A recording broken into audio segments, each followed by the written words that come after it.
to What the Film. I'm your host, Logan Thompson, joined, as always, by Ethan Kaufman. Hey, hi, hello, everybody. So today, we're going to be talking about the new Robert Zemeckis picture Here, and then we're going to be diving into each of our 5 favorite aggressively 90s movies, just because Here is a very 90s film, and we felt like, let's take a step back into the 90s. You and I take a step back into the 90s. It's going to be great. It's going to be a great time. I'm excited for the step back into the 90s. But first, we have a lot of news that is going on right now. Starting off with theaters are down 11.4% from last year and 26.8% from pre-pandemic numbers, but IMAX is eyeing what would be a record-breaking for them $1.2 billion for next year. So it's kind of an interesting factor of even though theaters are not doing too well, IMAX on its own is doing better than ever. And now even Netflix is trying to put Greta Gerwig's Chronicles of Narnia films in IMAX. Vibes. Do you have any thoughts? Good for IMAX and good for Netflix, realizing that is how movies do well and stay in the conversation, is to actually be out there. I don't even know if they're doing it for the to do well, though. I feel like they're just doing it to make Greta Gerwig happy.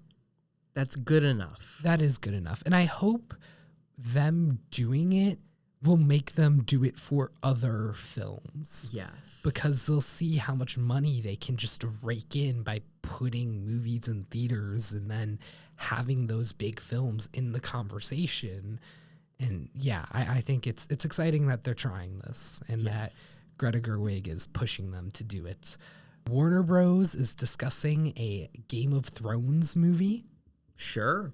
Why not? Just kind of interesting. There are 3 live-action Lego movies in the works at Universal with Jake Kasdan, Patty Jenkins, and Joe Cornish. I feel like a live-action Lego movie is not a Lego movie. I'm a little confused by it. What does that mean? I feel like they just mean a regular Lego movie, but are for whatever reason describing it as live-action, maybe because there's one scene with people in the movie or something. You could technically say the Lego movie, the first one is live action because there's one live action scene. Well, it would be animated with a live action scene. I just think that this is bad phrasing. I feel like it's probably just regular Lego animation. I'm confused. I'm confused too. Yeah. But all right. Yeah, I hope it's just the regular animation. Yes. On to more hype things. Yes, on to more hype things. Takashi Yamazaki, sorry if I butchered his name, the director of Godzilla Minus One, is making a sequel and or just another Godzilla movie. Yeah. This is very hype to me, and it seems like this would probably come out in 2026, meaning that 2026 is just absolutely stacked right now. You got a Mike Flanagan Exorcist movie, a Steven Spielberg Alien movie, Shrek 5, a Christopher Nolan movie, Batman Part 2, a Jordan Peele movie, and Dune Messiah. Hype. So hype, just hype. What a year. And also just going to Nolan for a second, because I think last week we were saying that Nolan is making a vampire movie. We did say that. He is not. No. It is a helicopter movie. That's so much less interesting, but still I'm excited. I mean, it's Nolan. It'll be good, probably. It's like a remake, I think, of a 50s or 60s movie, I believe. Yeah. Mission Impossible 8 allegedly has a budget that has now ballooned up to $400 million, according to The Hollywood Reporter. Simon Pegg, an actor on the Mission Impossible movies, claims that this is false, but $400 million would make this one of the most expensive movies of all time, and that is despite the fact that Mission Impossible 7 bombed at the box office. I will add that is only because of Barbenheimer and when they decided to release it. And I think that if this were to come out in a period of uninterrupted box office a void, is what I'm trying to say. I think it will do very, very well because people like Tom Cruise and people like crazy action stuff. It's also the best film franchise. So yeah. I mean, what I will say to counter that, though, is that we didn't really know Barbenheimer would be Barbenheimer until it happened, because Barbie and Oppenheimer both shattered their projections. People thought that it would be like a big fun deal, and Barbenheimer was getting hype for like a couple weeks leading up to it, but I don't think anybody was predicting it to be nearly as big as it was. I think you're underselling it, because they were two of the most anticipated movies of the year, yes, and the trend happened as soon as everyone realized they were coming out on the same day. But that is among like cinephiles. Nobody expected Oppenheimer to make almost $1 billion, and people weren't even expecting Barbie to make $1 billion, and it shattered that. I was expecting Barbie to make $1 billion. Well, you were like one of the few. Like the actual like box office projection companies were not like the expecting. Numbers. Yes. And like Box Office Pro and Deadline did not have Barbie making $1 billion. Swag. But it made so much more.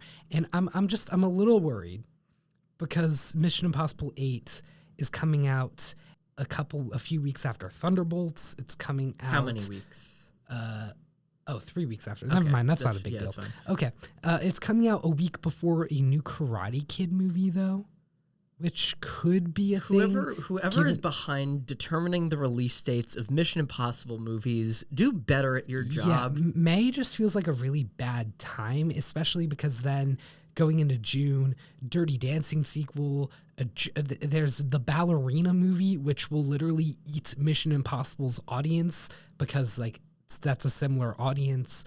Live action How to Train Your Dragon movie 28 years later.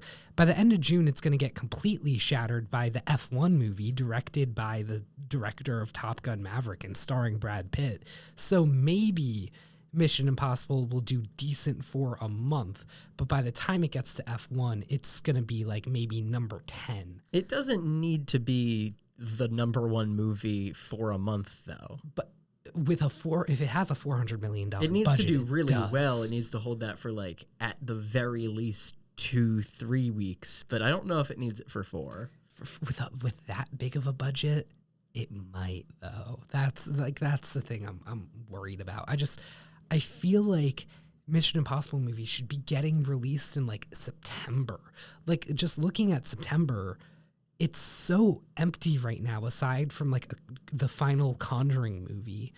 And you could totally release Mission Impossible on the same day. It's 2 different audiences.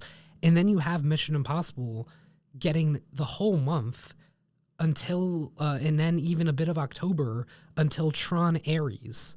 So I don't know. If I was Paramount, I would consider changing the release date to September 5th, but that might just be me.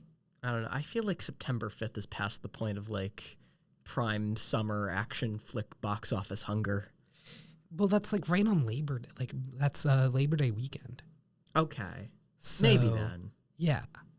And I feel like it, Beetlejuice released around then this year, and Beetlejuice did really well. Shang-Chi a few years ago released around then, and that did really well. Like we've seen movies do really well like in early September, especially because of how empty September typically is in terms of like competition with big blockbusters. Okay. So I feel like Mission Impossible really getting 5 weeks essentially to itself would just be so beneficial, but I don't think Paramount's going to make that change, which I think is a bad call. All right. But that is just me.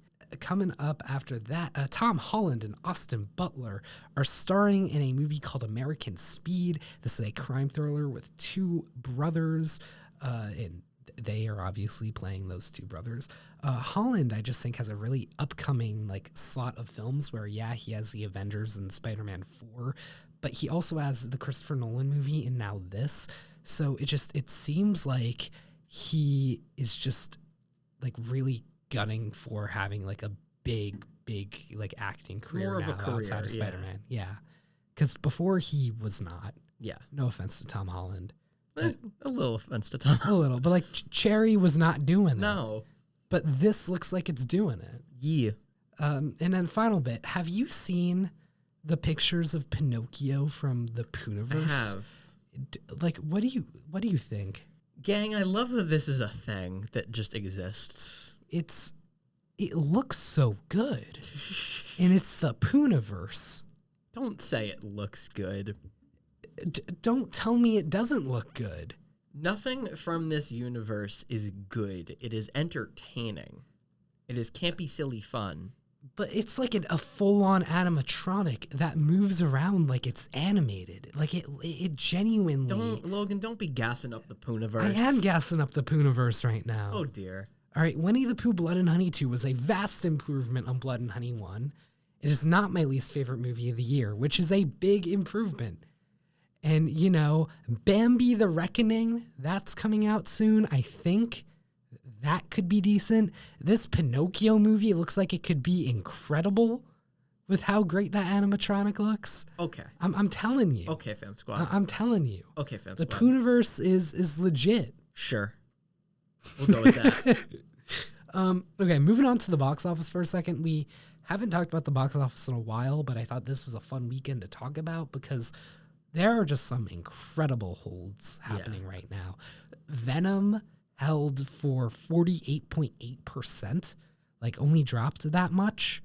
That's incredible. Very good. For a Venom movie that was expected to drop like 60% or more, especially after how bad Joker did. The Wild Robot lost almost 200 theaters, but then went up almost 11%. Yep. Like, that's awesome.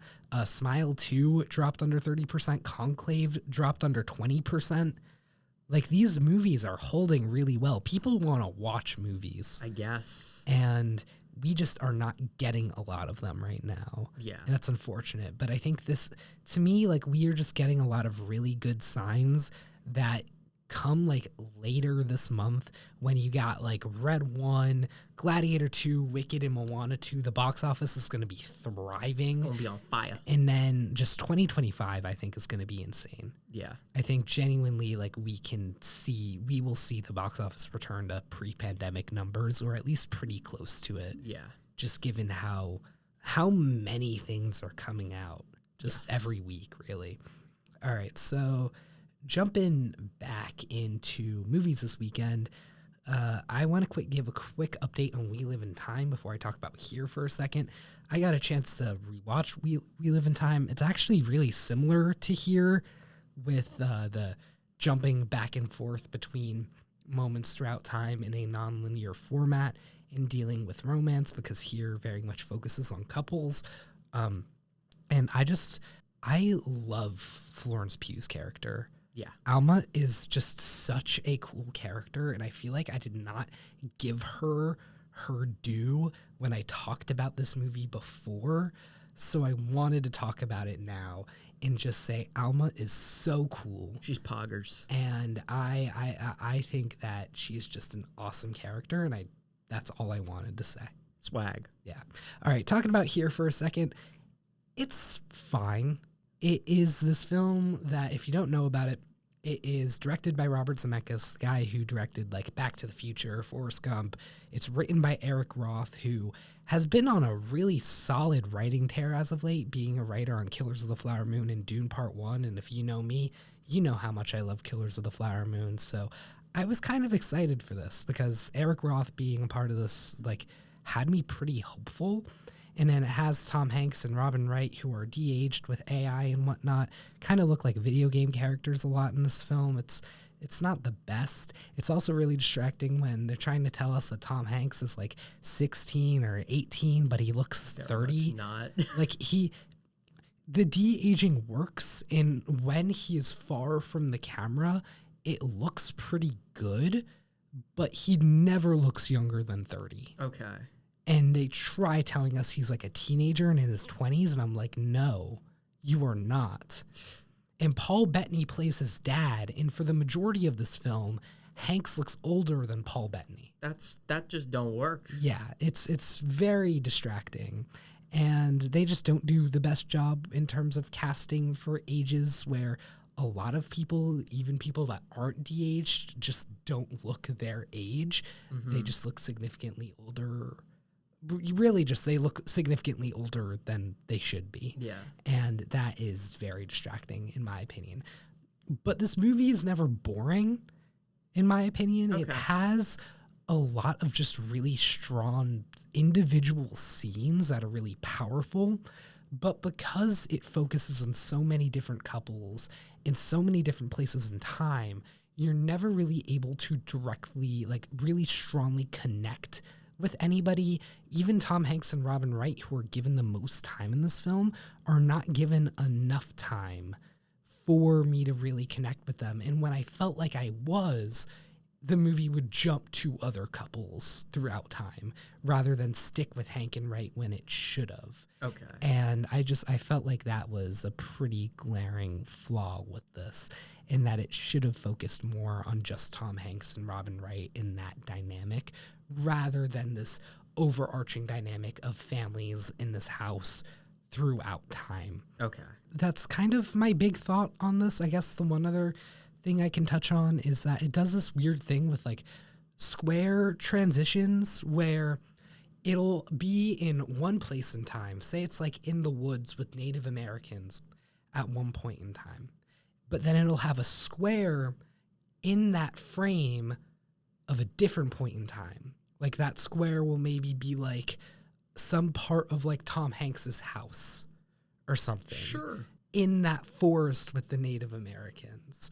And it does that a lot. It's a very overused thing. Sometimes it works and it actually looks really cool, but it's overused and there's a lot of times where it just doesn't work and it's distracting. So really just this movie does a lot of things that are distracting in terms of the de-aging, in terms of the square transitions.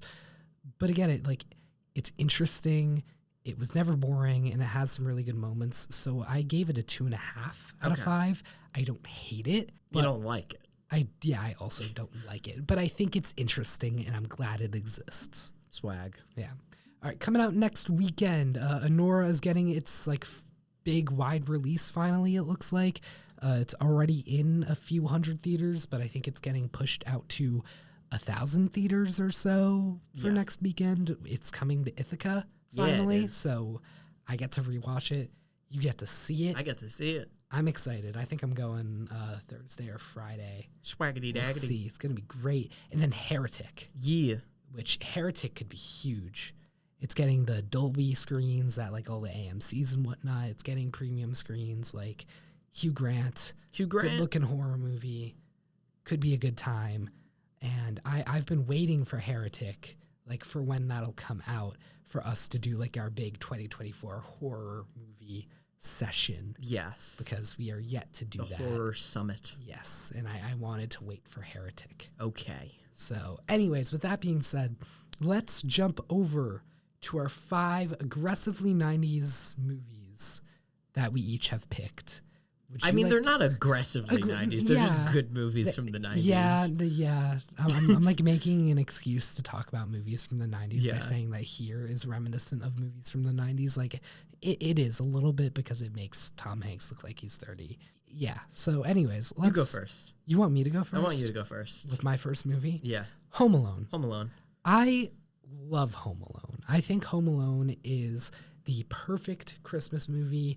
I love the story of Kevin, who is just this bratty guy, and he's just like, yeah, you know, I kind of get whatever I want. I like, you know, messing around with his family, but you grow to care for him, and especially like once his family leaves him there, you see him just develop in maturity, and it's kind of like it is this weird fantasy I think a lot of kids have when they're kids, where it's like, or kids have when they're kids, what am I saying? But like people have when they're younger, where it's like, you know, imagine if I'm left like home alone for a few days, like, you know, free without my parents, blah, blah, blah, blah, blah. And like getting to, I guess, kind of vicariously live that through Kevin, like when I was younger, was pretty cool.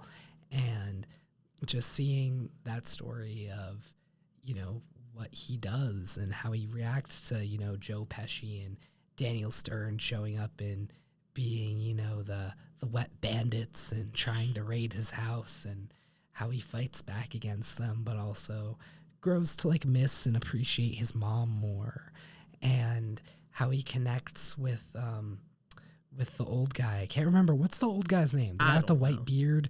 Like that whole subplot was just so emotionally riveting for me, where he like thought that this guy was evil, but really he's just an old man that wants to reconnect with his daughter or I think it's his son and his granddaughter.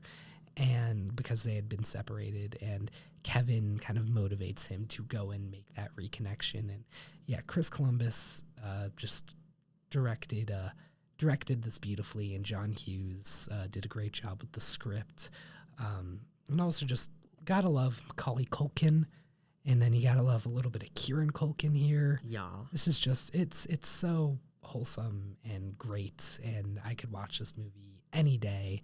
But especially now that we are entering Christmas time. It's November. I'm gonna watch this movie entering soon. Christmas. Don't go there yet. Red One comes out in 2 weeks. That was their choice. We are entering Christmas time. Oh my gosh. Okay. When Red One comes out, when I see Santa Claus get kidnapped, it is Christmas time. Okay. All right. Okay, my first pick is Titanic, which, like, yeah, biggest movie of the 90s, just box office wise, objectively. Mm-hmm. But also, like, it's so much fun. This was a movie I got bullied for a while because I hadn't seen it. And it took until beginning of last year when it was in theaters again, and I saw it with my mom. And it's like, it was one of my favorite movie experiences I think I've ever had. It's just like I'm a sucker for the melodramatic stuff when it hits. And in Titanic, it hits. I think, obviously, James Cameron, just speaking about directors who know how to present that sense of scale on screen, I think he's definitely up there as one of the best. And I think Titanic is amazing for that. Just like with all of the production design and the costumes and just all the people running around as the boat is sinking. And oh my gosh, we have to do something. We're in love, Jack. Yeah, it's fun. I like it. Vibes. It is fun. Yeah. I remember watching it in theaters last year too. I think it was like some triple feature I did with like Crouching Tiger, Hidden Dragon, and some other movie. That's a wild triple feature. Yeah, it is. Titanic, it is a wild. Crouching Tiger, Hidden Dragon, some other movie. Yeah, well, some other like actual 2023 movie. Okay. And because both of those films got like re-releases in theaters on the same weekend, and I was like, sure, why not? Yeah. Such a great theater experience. Good stuff. Yeah, good stuff. Okay. Right. Next up for me is Good Will Hunting. I love Good Will Hunting. Yeah, you do. It's so beautiful. Really, and just the story of Matt Damon. I think is his name actually Will? Yeah. Or okay, I wanted to say Will, and I was like, what if his name isn't Will? Being this just like rebellious guy, but he's a genius, and he's kind of subduing his genius, and he suddenly gets like discovered, and he has to go through therapy and all of that, and it's the kind of what do you do with your greatness when you are great, but you don't necessarily want to like be great, you just want to live your life. And it's like, do you have a responsibility to the world that because you are great, you need to like execute that greatness, or do you have a responsibility to yourself to do what you want to do? And it really reflects on that just so powerfully to me. The bond between Robin Williams and Matt Damon, and then Matt Damon and Ben Affleck, are just some amazing relationships that just expand as the film goes on, and you see Matt Damon and Robin Williams just open up to each other like more and more, and you learn about both of them and how Robin Williams is a very similar person, where he is so smart and he is also great, but he decided to live his life rather than just like pursue being this great big like academic. And because of that, now he only teaches at a community college, but he is okay with that because he had a really happy life with his wife.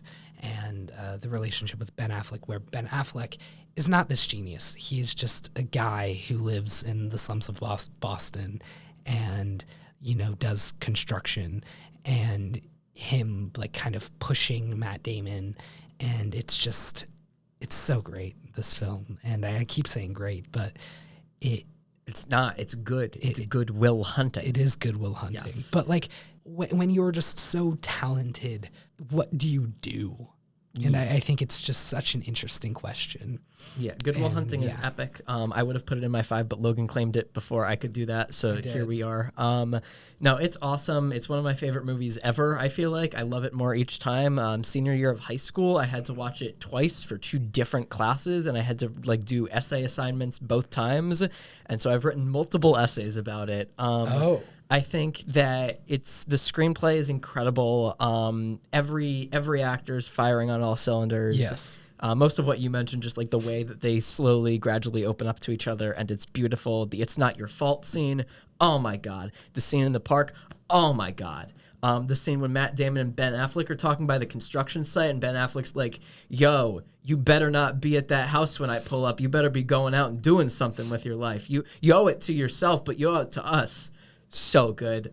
It's just the best. I love it. My second movie that I want to talk about is Magnolia.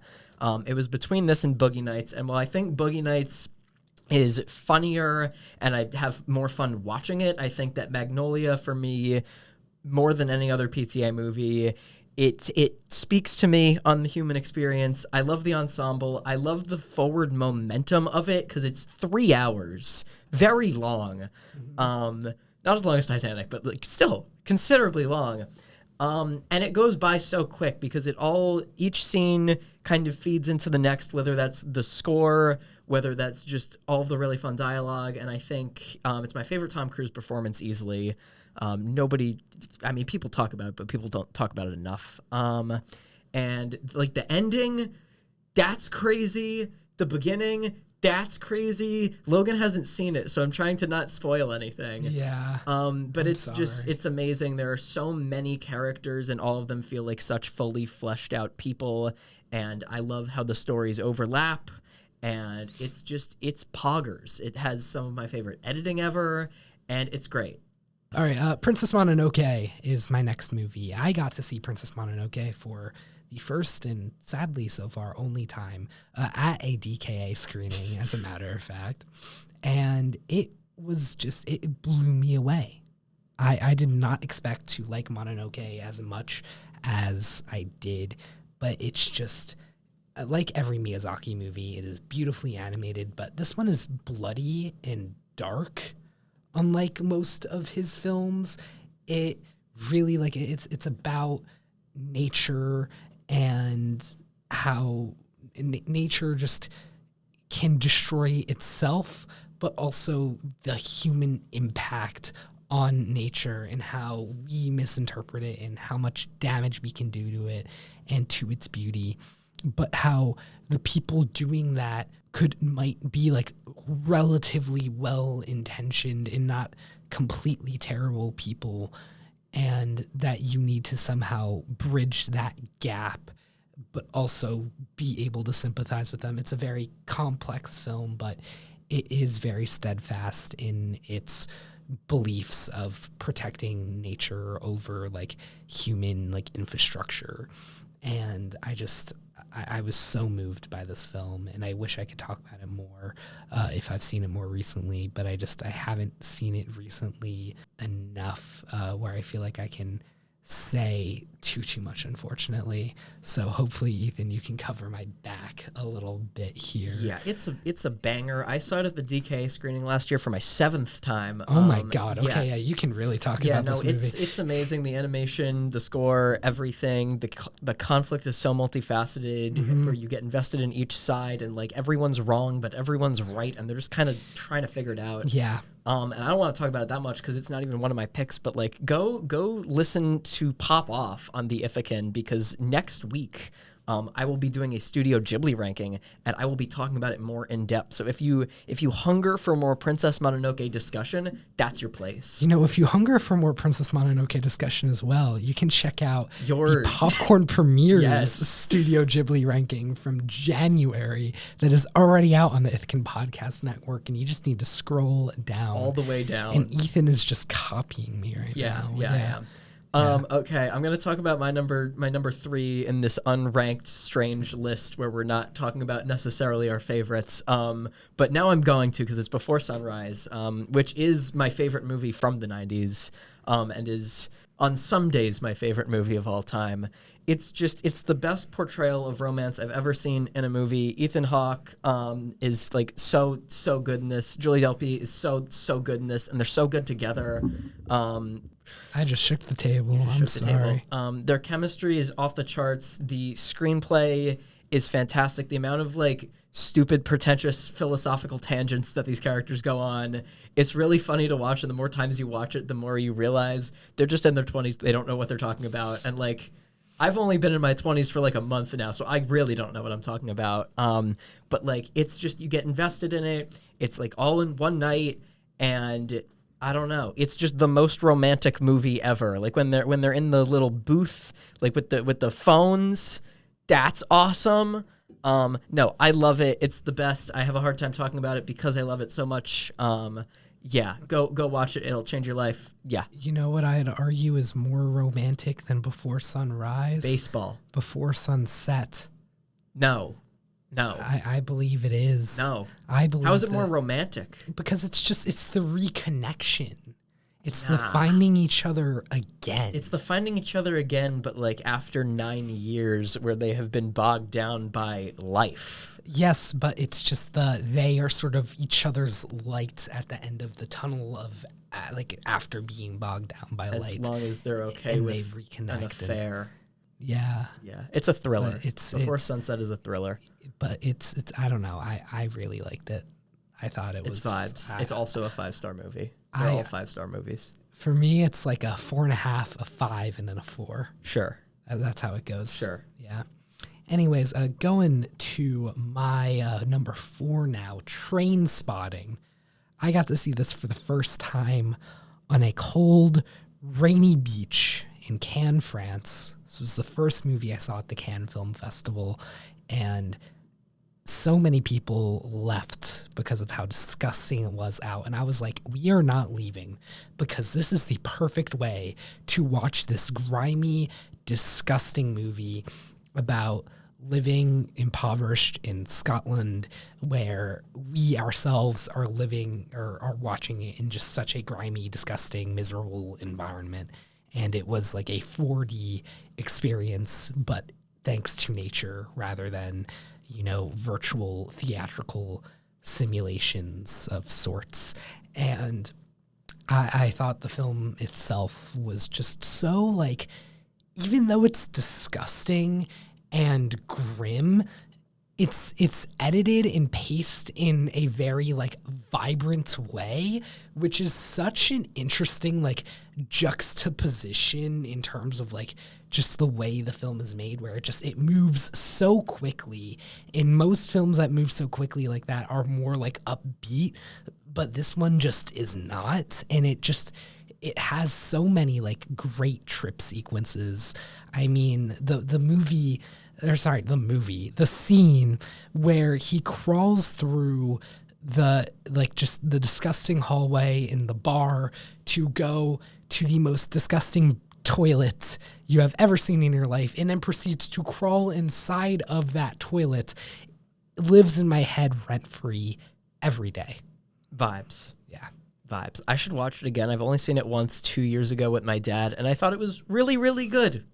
And that's it. I think it's really, really good. I should watch it again. You should. My next movie that I'm going to talk about is Scream, which we're now talking about in November, obviously. Yes. The best time to talk about Scream. Oh, yeah.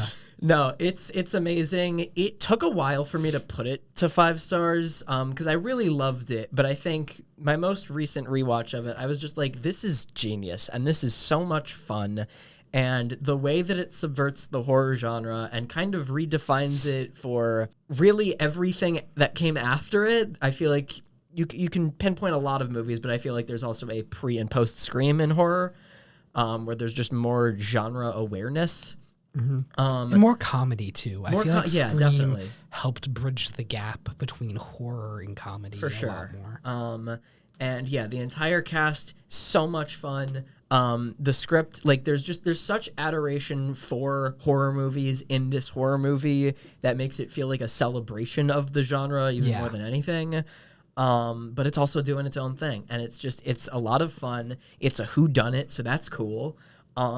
And yeah, you got Nev Campbell, you got Matthew Lillard, you got everybody. You know, it's fun. It's super fun. Ghostface is very silly, and yeah, it's a vibe. Go watch it. And it's awesome. Okay. Go watch it in November. You know what's an awesome movie? It's just so epic. The Lion King.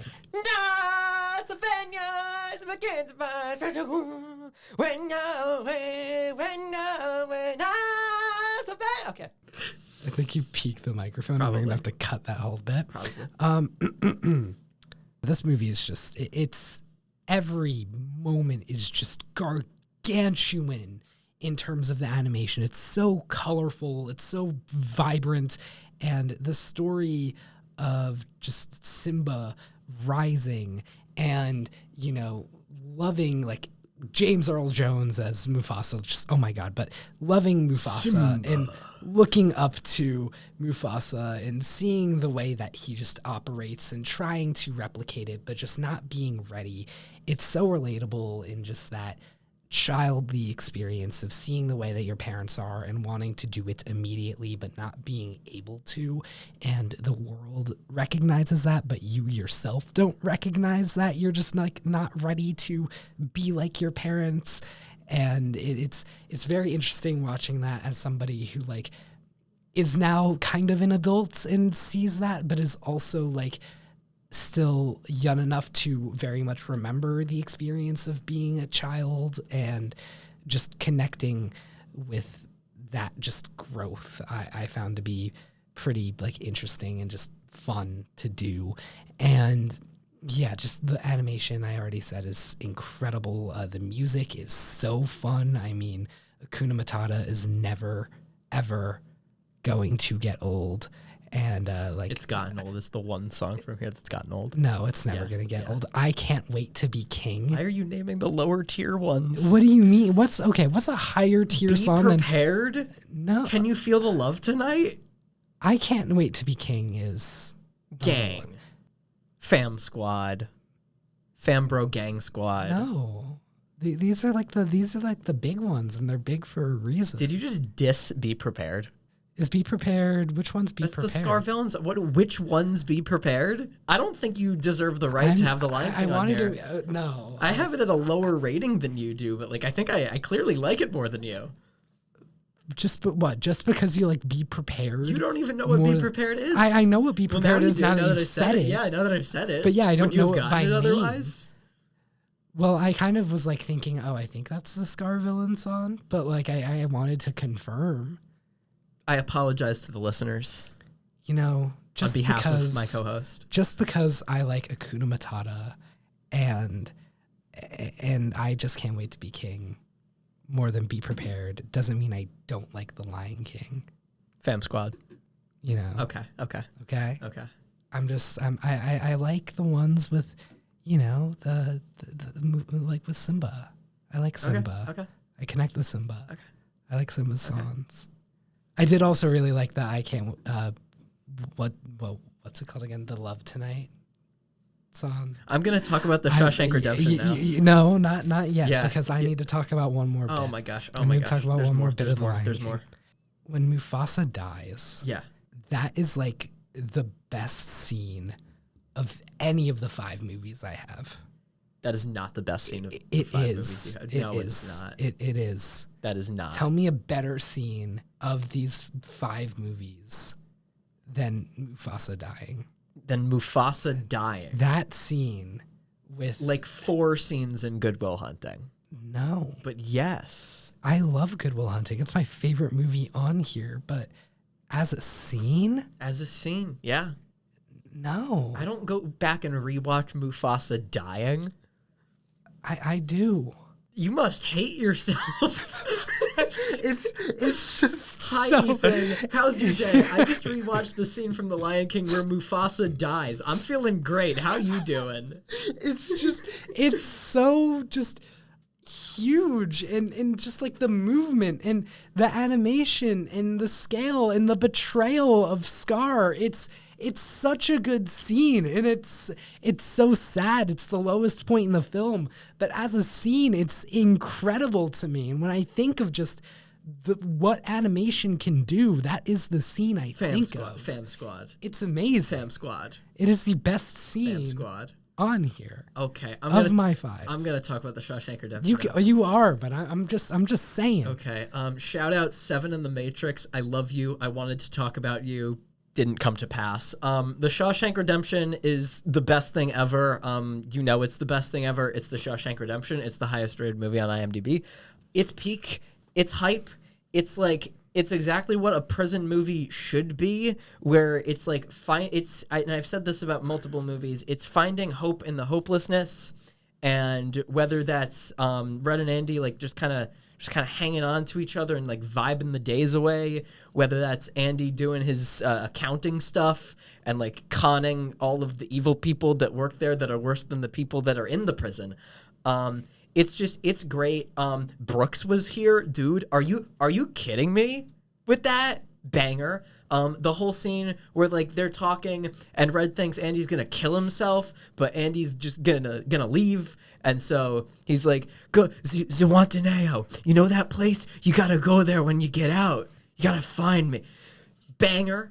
I don't know. I'm just kind of rambling here. It's great. I have nothing to say about it because everything's been said already. It's the best thing. Yeah. I haven't seen it since 8th grade. You should watch it again. I know I should. You should watch it again. It's hype. It's like one of the few movies with this kind of reputation that I'm like, yeah, that's fair. Yeah. Yeah. I mean, I think there's a lot of movies with this kind of reputation that are fair. But like on this level where it's like I'd probably say it's like a top 15er for me. That's fair. Okay. Yeah. So wait, what would you then before we go? I want to get a take from you. Yeah. What's a movie with a reputation like Shawshank Redemption that you would say does not deserve it? IMDb top 250. I swear to God, if you say The Godfather. So I need to rewatch The Godfather because I would say The Godfather, but I don't think I would say that if I were to rewatch it. Okay, so I'm not going to say that. Good. Forrest Gump. Okay, that's you know what? That is fair, and I think it's kind of funny that we're saying that because this is that here episode technically. Yeah. Vibes.